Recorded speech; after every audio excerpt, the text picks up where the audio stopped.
Assistance at deployment naman ng NCRPO sa kasalukuyan transport strike dito sa Metro Manila. Ating pag-uusapan kasama si Police Major Hazel Asilo, ang tagapagsalita ng National Capital Region Police Office o NCRPO. Major Asilo, magandang tanghali po. Welcome po dito sa Bagong Pilipinas ngayon. Yes po, magandang tanghali po, sir. At na-deploy ang halos 10,000 NCRPO personnel para tiyakin ang kaligtasan sa transport strike ngayong araw. Mayroon po tayong malinaw na deployment plan. Yung ating po kung nasa 10,000 or 9,979 na mga kapulisan ay dineploy po natin sa iba't ibang post gaya ng fixed visibility, yung ating mobile motorcycle at foot patrol, ganun din po sa traffic assistance, sa ating checkpoints, CDM, meron tayong reserve force, ganun din po yung drone operators para ma-check po natin yung mga areas na kinakailangan natin bigyan ng police assistance. Ito po ay para masiguro na mayroon tayong mga personnel sa bawat bahagi ng National Capital Region. Meron po tayong Central Operation Center na nagmo-monitor at nagbibigay ng real-time instructions. Ang bawat unit po ay may field commander at malinaw po ang ating chain of command. May mga naka-standby din po tayong CDM at augmentation units para mabilis pong madagdagan ang puwersa kung kinakailangan. Okay. Major, saan po nakadeploy itong ating puwersa at ano po yung mga priority na ruta natin o lugar na binabantayan ninyo sa ngayon dito sa NCR? Kasi I believe sa Laguna po meron din pong naging abiso ng transport strike para magsuspindi ng klase yung lalawigan ng Laguna. Pero dito po sa NCR, ano po yung mga lugar na prioridad natin bantayan? Dito po sa atin sa Metro Manila, nakadeploy po ang ating kapulisan sa ilang critical points gaya po ng Bonifacio Monument. Sa EDSA Shrine, meron po tayo sa Petron Mandaluyong.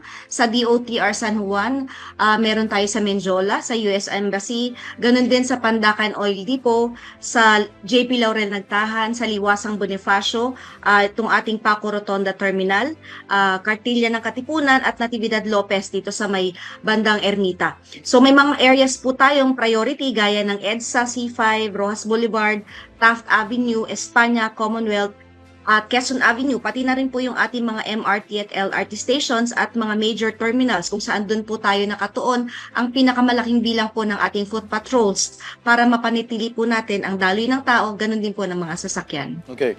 Major, naiintindihan natin na karapatan ito ng mga grupo na ipahayag yung kanilang saloobin, pero ano po ba yung mga senaryo na iniiwasan natin? Kaya natin binabantayan itong kanilang aktibidad? So iniiwasan po natin kasi na magkaroon po ng issue or magkaroon ng gulo yung ating mga nagrarally, yung ating mga nagpoprotesta at yung ating mga kababayan, lalo po yung mga commuters na naaapektuhan dahil alam naman po natin na kapag hindi agad nakasakay or malilate na itong ating mga commuters na ito, umiinit po ang ulo kagaya ng mga sasakyan natin na nagkukos halimbawa po sila ng traffic. So yan po yung iniiwasan natin, yung magkaroon ng escalation or magkaroon ng gulo sa magkabilang panig, yung ating mga commuters, yung ating mga nagmamaneho ng sasakyan, ganun din po itong ating mga nagkakandak ng kanilang mga protest rallies. So ito po mga kapulisan natin ay nakakalat, hindi lamang po i-ensure na magiging mapayapa po yung ginagawa nilang mga kilos protesta, ganun din po para siguraduhin na mapapanatili po natin yung peace and order dun sa mga areas na nagkakaroon po tayo ng mga protesta. Okay. Major, anong may papayo natin doon sa ibang mga grupo na nagpoprotesta at pinipilit yung kanilang kapwa driver na sumali sa kanilang strike? Sa ating po mga kababayan, lalo po dun sa mga nandyan na, sa mga nagrarally na at pinipilit yung mga ibang mga drivers na makilahok sa kanila, sana ikalap po natin ang karapatan ng bawat isa. Kung sila po ay mas pinili po nila na magmaneho or magbiyahe ngayong araw na to, pagbigyan na po natin, iwasan po natin na magkaroon pa ng lalong gulo dahil po sa pagpipilit natin na yung ating mga kasamahan ay sumama doon sa ating mga pinaglalaban. Lahat naman po tayo ngayon ay naiintindihan kung ano po yung sitwasyon na pinagdadaanan ng bawat isa. Kaya po sana igalang po natin ang karapatan ng bawat isa na sundin at gawin yung kung ano yung tingin nila na tama para sa kanilang mga sarili. Okay, Major, kumustahin din po namin yung inyong coordination sa ibang ahensya gaya ng MMDA para masiguro nga po maayos ito namang daloy ng trapiko. Araw-araw po at real-time ang ating koordinasyon sa MMDA, ganun din po sa LTFRB, sa DOTR, ganun din po sa ating mga local government units. Mayroon po tayong shared operations at situation briefings para iisa po yung hawak natin na information. Kasama din po dito ang ating mga plano ng rerouting, counterflows kapag kinakailangan, at ang paglalabas po ng traffic advisories para maiwasan po natin ang gridlock at mabilis po nating ma-redirect ang mga motorista kung kinakailangan. Okay.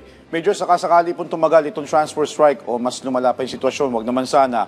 Ano-ano po yung inyong mga hakbang para umagapay sa mga commuter, lalo na sa mga may stranded na pasahero? Para po tulungan yung ating mga na-stranded na pasahero, kami po sa NCRPO ay nagsagawa ng libreng sakay sa mga piling ruta at designated pick-up points para madala po agad ang mga pasahero sa pinakamalapit na terminal or transfer point. Kasama rin po ang assistance, ang pag-coordinate para sa temporary shelter at medical aid kung kinakailangan. At kung may emergency man po o kailangan ng tulong, maaari po silang magtungo sa mga assistance desk sa pinakamalapit po na terminal at police stations, or maaari din po silang tumawag sa 911 para i-report po ang anumang insidente. Okay. At paano po tinitiyak ng ating mga civil disturbance management personnel na sila ay handa na humarap sa anumang sitwasyon? Are we going to be implementing maximum tolerance pa rin po? Tama po ba? Yes po, ang ating po mga CDM contingents ay dumaan sa pre-deployment briefings, ganun din po equipment checks, ganun, at pati scenario rehearsals. Mayroon po silang mga dalang protective gear at non-lethal crowd control equipment, at may on-call legal advisors po at human right observers para siguraduhin pong naaayon sa batas at karapatang pantao ang bawat hakbang na gagawin ng ating mga CDM contingents. Mahigpit din po nating sinusunod ang police operational procedures kung saan bawat aksyon ay may dokumentasyon at chain of command ang ipinatutupad. Ang prinsipyo ng maximum tolerance ay hindi po nawawala.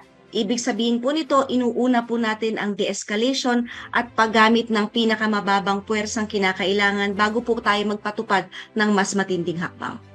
Alright, mensahe nyo na lang po, Major, sa publiko ngayong araw para mapanatiling kalmado ang ating mga kababayan na lalo't mayroong mga nakaambang strike. Sa ating pong mga kababayan, planuhin po natin ang ating biyahe ng maaga. Kung pwede po ay gumamit ng alternatibong ruta o ibang mode ng transportation kagaya po ng tren. Palagi pong makinig sa instructions ng mga police at traffic enforcers at i-report agad ang anumang insidente sa pinakamalapit na pulisya.